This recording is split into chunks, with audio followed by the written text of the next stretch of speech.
ആറ്റുകാൽ ക്ഷേത്ര സന്നിധിയിൽ ഇപ്പോൾ ശുദ്ധപുണ്യാഹ ചടങ്ങ് ആരംഭിച്ചിരിക്കുകയാണ്. ഇനി വളരെ കുറച്ചു സമയം മാത്രമേ ഉള്ളൂ പണ്ടാരടുപ്പിലേക്ക് തീ പകരാൻ. തുടർന്ന് അനന്തപുരിയിലെ ഉടനീളമുള്ള വഴികളിലൂടെ എല്ലാ പൊങ്കാലകൾ നിവേദിക്കാനുള്ള തത്രപ്പാടിലേക്ക് വിശ്വാസികൾ കടക്കും. ഇനി അങ്ങോട്ട് തീ പകരുന്നതോടുകൂടി അതാത് ഓരോ ഇടങ്ങളിലും അതാത് ക്ഷേത്രങ്ങളിൽ നിന്ന് തീ പകർന്നു നൽകും.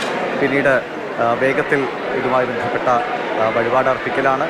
പിന്നീട് വലിയൊരു തിരക്കായിരിക്കും. പിന്നെ ഇനി അങ്ങോട്ട് തിരുവനന്തപുരം നഗരം സത്യത്തിൽ പുകമയമാകുന്നത് നമുക്ക് കാണാൻ കഴിയും. കാരണം എല്ലാ അടുപ്പുകളും തെളിയുന്നതോടുകൂടി എല്ലാവരും അവരുടെ പ്രാർത്ഥനകൾ അത് പൊങ്കാലകളായി രൂപപ്പെടുമ്പോൾ ദേവിക്കുള്ള സമർപ്പണമായി മാറുമ്പോൾ വലിയൊരു ഭക്തിയുടെ പരമകോടിയിലേക്ക് എത്തുന്ന ഒരു അസുലഭ നിമിഷമാണ് ഇനി അങ്ങോട്ടേക്ക് വരാൻ പോകുന്ന കുറച്ച് സമയം.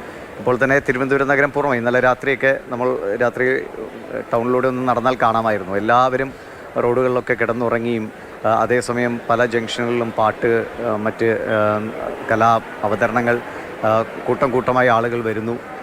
വളരെ വിശാലമായ ഒരു ലോകമായി തിരുവനന്തപുരം നഗരം മാറുന്നത് ഇന്നലെ കണ്ടതാണ്. സ്ത്രീകൾക്ക് വളരെ സ്വാതന്ത്ര്യത്തോടെ സുരക്ഷിതമായി എങ്ങും തിരുവനന്തപുരം നഗരത്തിലുടനീളം പോകാൻ കഴിയുക. പുരുഷന്മാരെല്ലാവരും തന്നെ ഇന്നത്തെ രാവിലത്തെ ഭക്ഷണത്തിനും ഉച്ചയ്ക്കുള്ള സദ്യയ്ക്കുമുള്ള തയ്യാറെടുപ്പുകളാണ്. ഇന്നലെ രാത്രി മുഴുവൻ പാചകത്തിൻ്റെ തിരക്കിലായിരുന്നു തിരുവനന്തപുരം നഗരത്തിലെ ഒട്ടുമിക്ക പുരുഷന്മാരും. പിന്നീട് അങ്ങനെ വലിയ തോതിൽ ഇന്ന് രാവിലെ ഓഫീസിലേക്ക് വരുമ്പോൾ തന്നെ കാണുന്നത് പലയിടങ്ങളിലും അന്നദാനത്തിൻ്റെ ഭാഗമായി രാവിലെ ഇഡ്ഡലിയും സാമ്പാറും ഒക്കെ വാങ്ങിപ്പോകുന്ന അമ്മമാരെ കാണുന്നുണ്ട്. അതിനുശേഷം അവർ ഈ ചടങ്ങുകൾക്ക് വേണ്ടിയുള്ള കാത്തിരിപ്പാണ്. ഇടയ്ക്ക് നേരത്തെ അനന്തനൊക്കെ പറഞ്ഞ പോലെ ഒന്ന് മഴ ചാറ്റൽ വന്നപ്പോൾ ചെറിയൊരു പ്രശ്നം ഉണ്ടാക്കുമെന്ന് കരുതി. പക്ഷേ പൊങ്കാല ദിനത്തിലോ അല്ലെങ്കിൽ തലേന്നൊക്കെ ഒരു ചാറ്റൽ വന്ന് പോകാറുണ്ട്. ഈ കടുത്ത ചൂടിൻ്റെ ഒരു ചെറിയ ആശ്വാസം ലഭിക്കാറുണ്ട്. അത് ഇന്നും ഒരു മൂടൽ അന്തരീക്ഷമാണെങ്കിൽ തീർച്ചയായും ആളുകളെ സംബന്ധിച്ചൊരു ആശ്വാസമാണ്. കാരണം കത്തുന്ന വെയിലില്ലാതിരിക്കുക എന്ന്. പക്ഷേ ഇപ്പോൾ അന്തരീക്ഷം തെളിഞ്ഞു തുടങ്ങിയിരിക്കുന്നു എന്നാണ് അമ്മമാരൊക്കെ തോർത്തുകൊണ്ടൊക്കെ തല മൂടി തുടങ്ങി. അപ്പോൾ വെയിലിന് ചൂട് കയറി തുടങ്ങിയിട്ടുണ്ട്. 10 മണി കഴിഞ്ഞല്ലോ. തമ്പാനൂരിൽ നിന്നും കിഴക്കേക്കോട്ടയിൽ നിന്നും ആറ്റുകാലിൽ നിന്നുമൊക്കെയുള്ള ദൃശ്യങ്ങളാണ് പ്രിയ പ്രേക്ഷകർ ഇപ്പോൾ കണ്ടുകൊണ്ടിരിക്കുന്നത്. കണ്ടില്ലേ മനോഹരമായ ആകാശ ദൃശ്യങ്ങൾ.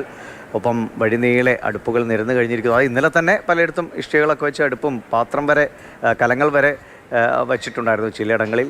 ഇന്ന് രാവിലെ മുതൽ അതിൻ്റെ ഒരു ഒരുക്കങ്ങൾ അതിൻ്റെ ഏറ്റവും അവസാന ഘട്ടത്തിലേക്ക് എത്തി. ഇനി ഇതാ സമയം ഇപ്പോൾ 10:05 കഴിഞ്ഞ് ആവുന്നു. 10:30 തന്നെ പണ്ടാരടുപ്പിലേക്ക് തീ പകരുന്ന ചടങ്ങാണ്. അതിന് മുന്നോടിയായിട്ടുള്ള ശുദ്ധ പുണ്യാഹ ചടങ്ങാണ് ഇപ്പോൾ ഒരു വിൻഡോയിൽ പ്രിയ പ്രേക്ഷകർ കാണുന്നത്.